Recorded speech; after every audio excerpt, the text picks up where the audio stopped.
Thank you All very right, much. Sean, go ahead. Okey-dokey. So welcome everybody. So today in our speaker series, we'll be looking at education and training. And we have two wonderful speakers joining us today who will share their experience and insights from their different experiences from education and training. We have Joanna Simas, who is the Global Head of EdTech Implementation at Inspired Education and offers I just made a education $27 ebook. and hopefully in a minute I'll hand over to Joanna to expand and explain a little bit more about Inspired Education. We also have Daniel Andreev from PsychTech VR, who offers, amongst other things, mental health training as well. So quite different perspectives around the idea of education and training. In a minute, I'll hand over to each of them to talk a little bit about their own perspectives and own backgrounds and the companies that they're from. I'll then, after they've spoken a little bit, I'll then have some questions that I'll ask both of them for their own kind of viewpoints and insights. I'll then open it up to the floor and see if other people have some questions too. So without further ado, I'm going to hand over to Joanna, first of all, if you don't mind sharing your slides and just telling us a little bit about Inspired Education. Hi, good afternoon, everyone. So my name is Joanna, and I will start sharing my screen in a minute. Currently, I am the global head of EdTech implementation for all the Inspired schools. However, my background, it is a teaching background. I used to be a teacher, a history and geography teacher. And I was also head of middle school here in Portugal. That is where I'm based. Currently, I'm managing 3 different projects since the Inspired Metaverse School. It is one of the biggest projects we have. And in terms of metaverse, virtual and mixed reality, we currently have 84 schools using more than 2,400 headsets, MetaQuest headsets almost daily. However, equipping schools with the headsets and building the experience, I think, at least for me, it is the easiest part. And I do believe that for all the attendees that we have here today, let's be realistic, equipping schools, it's not enough. And I do believe that, just to give you here a little bit of the context where we are, the COO, sorry, from the Inspired Education Group asked me to lead this project because of my teaching background. Since the project started with 5 of our schools, and it was stuck for more than 1 year, and it had a lot of involved in terms of tech, VR, metaverse, a lot of experts, but they were missing a teacher.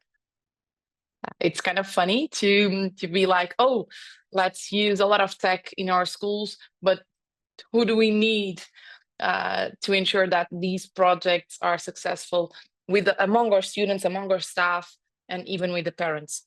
So after 2 months of me joining the project, let's say this way, I had more 37 schools involved. And trust me, I'm not bragging about the amazing work that my team does. Actually, with this, I just want to show you the importance of having the right people involved and doing what we do the best. In this situation, we needed someone to inspire teachers. We need someone to involve students and parents to ensure that we were on the right track. So as I was saying, here you have our project timeline, and it started exactly with the need to create an online space where King's Inter High, that is our online school. We do have students from different parts of the world that don't have a physical school. And these students, as I said, it is a fully online school. So they needed to have the IB Science practicals done in order for them to complete their IB diploma. So in order for the students to achieve this, we started by creating a specific VR lab, kind of basic when we look back now. However, the program that we were using was able to fulfill all of our needs. And this way, we started to create other lessons, other tasks besides the science one.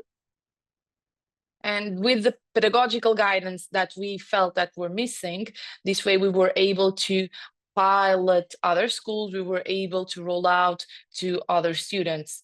So this way we were not just limiting the usage of the headsets to an extracurricular activity or to an app that we found at the time online, and we thought that might be useful for the student.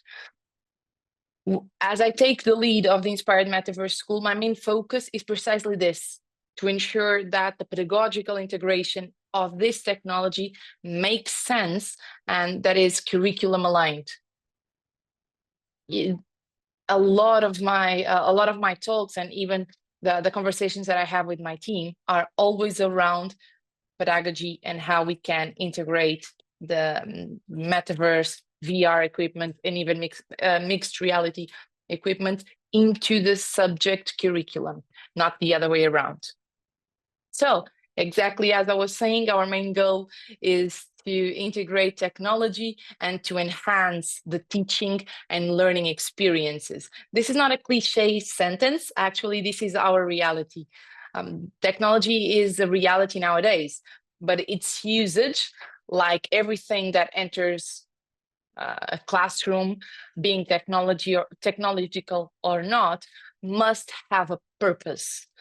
And with this in mind, we need to make our students our priority to ensure that they learn better, they reach beyond their limits, and we provide them better and good experiences.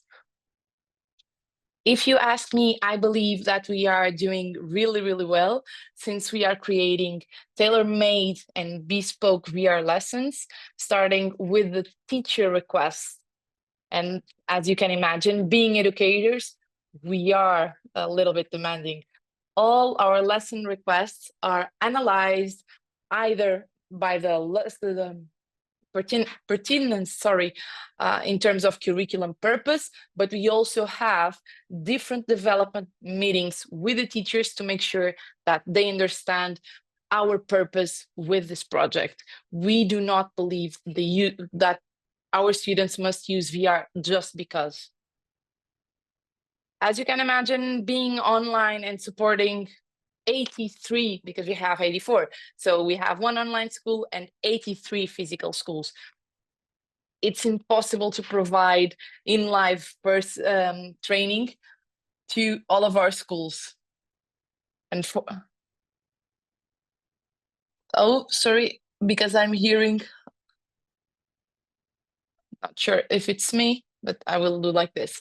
So as I was saying, we do have 84 schools, one online. So sometimes we have the support that we provide to the teachers is online.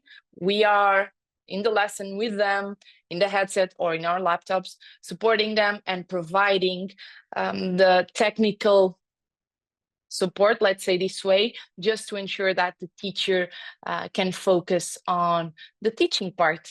So they do their part, we support them if needed. This is something that we created. This is our portal where teachers can find either the training materials, some, sorry, I moved too quick.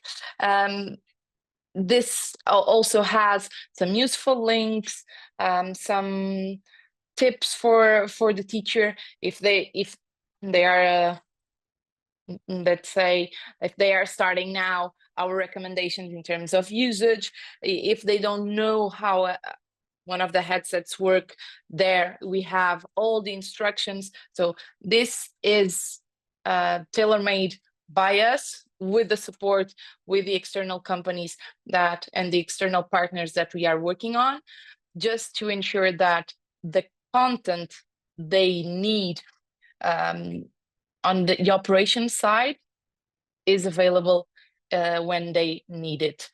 In terms of library, as I was saying, we do have our own metaverse library that I believe, that I'm showing here, is already full of lessons organized by subjects. We have over 200 lessons available, and we are always creating more on request.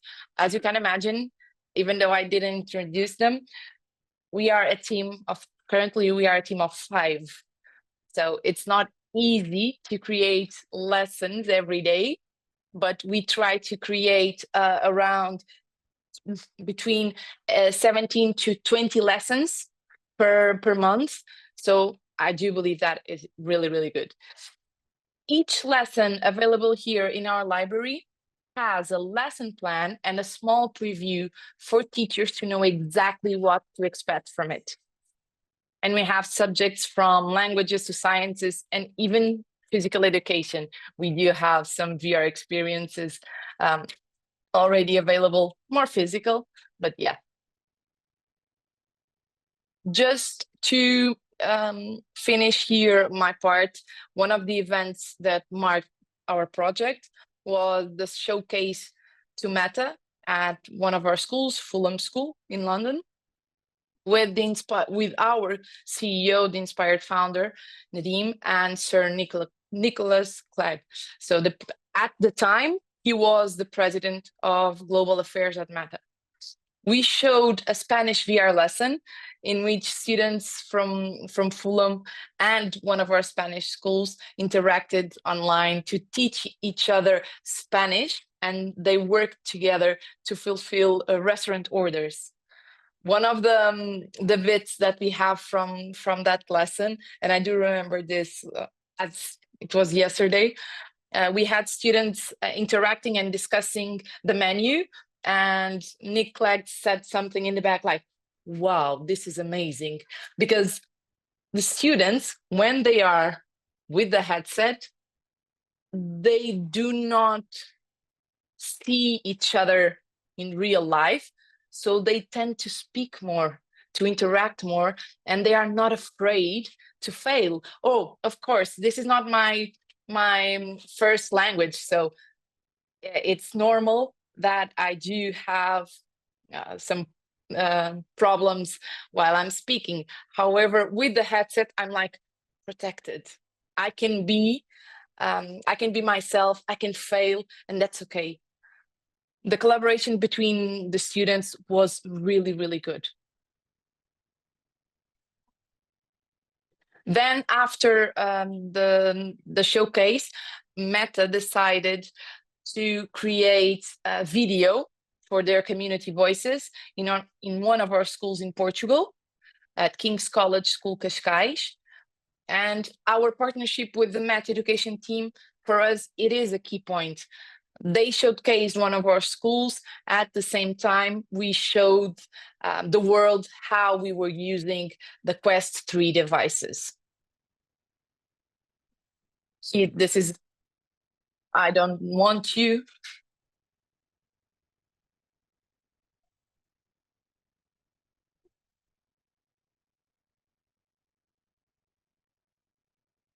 Actually, this was one of the teachers on the right side that was testing one external app, Painting VR, but this was an experience for everyone. So we do believe that our lessons are really, really good. However, if we believe that there's another app that is good also for our students, we try to incorporate that. Right now, having been on the lead of this program, we already achieved some important milestones. And of course, I do believe that you probably have a few questions for this. And from the information that I have here, we currently have the MDM from Meta in place in our headsets. We believe that it's safer this way, and our parents agree. every week, and I will do this tomorrow, I send out an email to all the schools saying their status in terms of the project. So I can say without a problem that we currently have around 300 headsets that are used on a weekly basis. Last but not least, this is the most important thing for us: the student feedback, the teacher feedback, and if this project has an impact on our students' grade. So we are evaluating this. We do care about the implementation and the usage of technology in general. So of course, if you ask me either as a mother or as a teacher, this is the measures, the impact that we are trying to measure here. It is a key point and an added value to our project. Thank you so much for being with me today, and I'm open to questions if you have. Very much. There is a question that I will ask you now in the chat for sort of clarification from Nathalie, that said, in terms of the schools, is it elementary, junior, high? What age range? Really good question, and I didn't want to extend myself, but it's really important to ask that. So right now we are, by Meta, we should only, or the recommendation that Meta says that is to use VR with students from 13 plus. However, since we do not have student accounts and all of our headsets are in a single app mode, so students cannot leave from the app that we use with the students and with the teachers, of course. And as I was saying, the accounts are created by the school, and they are like VR01, VR02. They do not have any information either from the teacher or from the students. We were allowed to use VR with students until the age of 10. So 10-year-old up, we are using this. And Joanna, thank you so much for answering lots of specific questions. I've got a few questions that I'd like to ask both of you, and then I'm going to open it up for other people as well. So my first question is about going forward. So what do you both think are the key areas that you want to develop in the future? So I'm going to ask Joanna first, actually. You can respond. Oh. So I do believe that one of the things that I'm trying to work more and I'm also trying to involve external partners is to reduce some problems that our students sometimes have. For example, we do have a student that had a problem in his arm, so he wasn't able to pick it up the controller. But not sure if you are aware, in order for the experience to work, you have to hold and use both controllers. So this was one of the problems we found, and we were trying to work around this, either with just one of the controllers or using the headset instead.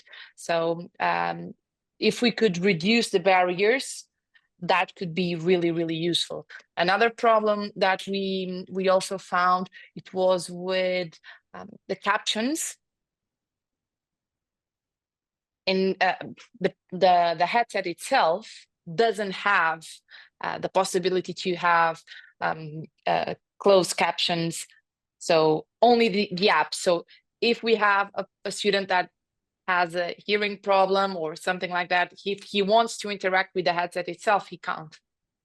He doesn't understand. So for me, this probably is a priority. That's really interesting. I had a follow-up question as well about sort of send provision. So that kind of that's really interesting to hear that's where you're sort of looking into. So my next question is around sort of ethical implications and considerations. So what ethical considerations are you aware of that you foresee, and how have you responded to those? Working with students, it's important for us to try to protect our student information, our student data. as much as we can. And that's why, if you ask me, and usually I say this to the parents, that's why we do not use all the platforms that are available on MetaStore, because it's really important that our students understand what is behind the usage of everything that is available, that is currently available either for AI or VR. They are usually, we say that they are digital natives, but they are also digital naives. So we must teach them and we must show them how we work. And even for the staff, this is something that we try to show, that we are all aligned in terms of GDPR. We are not trying to change what we are doing in our classrooms. As I said, we are trying to enhance. Another experience that I can share with you is when our students are close to each other in the virtual world, both of their avatars disappear. So we do not want them to feel like they are on top of each other and they are being any kind of unethical. Yeah, really, really interesting. I know, particularly for that sort of age group, I think it's all the more so. I really like the sort of digital naive comment. Yeah. My last question before there's a few questions that have come up in the chat. Now there's a lot of people here who are academics and students, and that this is a question that I think a lot of people would like to ask, myself particularly. From your experience, where do you feel academic research could be really useful? What would you like academia to look at in education specifically? So yeah, Joanna, your thoughts? Really good point, because if I could have more research on academia on this side, that would be amazing. But in terms of areas, I probably would focus maybe on what I'm also trying to do, that is to evaluate the impact of the usage of these platforms in our students' results. Because even though as a teacher, I'm not only worried about our students' grades, that's definitely not my teaching approach. However, I know that for the parents, this is really important. So if we could have bigger and wider groups studied under the one pilot group with the usage of the VR, and others, they don't have the VR experience, and then we evaluate their assessments, something like that. That would be really, really useful, because in terms of confidence, in terms of communication, we all know that for now we do not need any more external research. It works. Yeah, absolutely. Yeah, no, that's yeah. I'm just going to have a look on the chat. So there's a question there about, I'm going to go from the bottom. I know Malika's got one in there too. I'll just read Isabella's. What was the justification for you offering avatars on your platforms versus a participant's own image? Have you based this decision on studies that show avatarization has a positive effect on engagement? We can comment, but I will be really brief, since we do not allow each student to edit the avatar from the headset, because we do not want them to have access to the settings. So we do not want them to focus on the visual of the avatar, because at that time of that lesson, we want them to focus on the content. However, I do believe that the fact that we are adding avatars, we are trying to gamify here a little bit the learning process. And for me, it is really important. That's my teaching style. Thank you. Malika had a question as well, which is, how do you see VR playing a role in fostering social connections or combating loneliness in online education? So Joanna, if you can go first.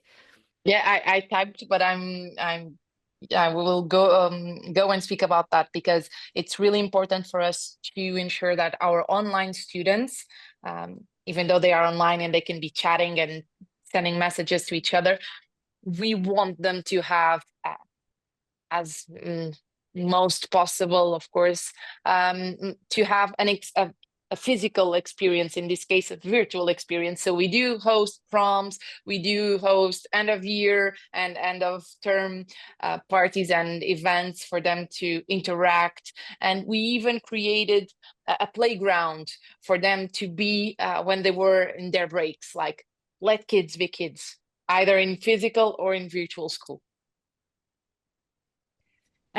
So thank you both. I mean, we're coming up to the end of time, and I want to hand over to Eileen in a minute to talk about some of the upcoming speakers in our speaker series. But that's been really, really fascinating and really interesting to hear your insights around education and training. It really has. So thank you both very, very much for speaking today. Talk about our upcoming speaker series. Yes, thank you so much. And thank you so much to Danielle and Joanna for these wonderful insights and great conversation around learning with XR, which is my area of interest too. So I do want to just let everybody know we have a couple of other exciting things coming up on February 3rd at 1 o'clock Eastern time, 10 a.m. Pacific, and 6 p.m. For those of you in the UK.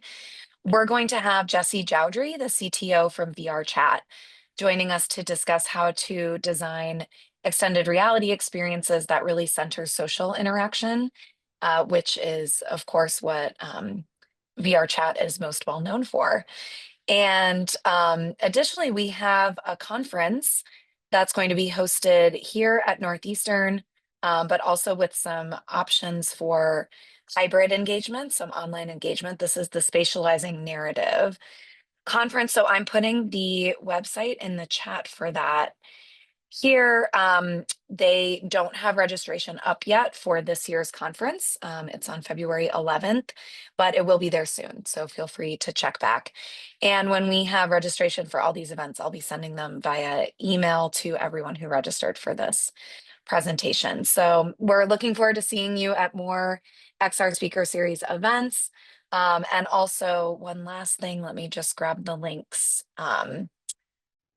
For this, we have 2 programs in graduate and undergraduate education around XR here at Northeastern. So those of you who are external to our community, please check these out.